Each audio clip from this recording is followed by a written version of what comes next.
ఇంత చిన్నగా ఉన్న నా జుట్టు ఇంత మంచిగా మారడానికి కారణం మాత్రం ఈ వాటర్ అని చెప్పుకోవాల్సిందే. అయితే ఈ వాటర్ నాకు చాలా ఉపయోగపడింది, మీకు కూడా ఉపయోగపడుతుందని వీడియో ద్వారా చెప్తున్నాను.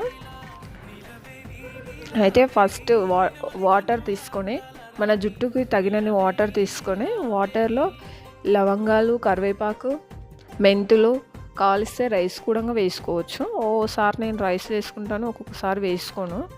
వేసుకున్న తర్వాత స్టవ్ పైన పెట్టుకొని బాగా మరిగిన తర్వాత దించుకోవాలి. ఈ కలర్లోకి వస్తుంది, వీడియోలో వచ్చిన కలర్లోకి వస్తుంది. ఆ వాటర్ని షాంపూ పెట్టి తలస్నానం చేసిన తర్వాత లాస్ట్ ఎండింగ్లో ఈ వాటర్ పోసుకొని క్లాత్ కట్టుకోవాలి. క్లాత్ కట్టుకున్న తర్వాత ఒక 10-15 నిమిషాలు బాగా జుట్టుకు ఇంకనిచ్చిన తర్వాత దాన్ని తీసేయాలి.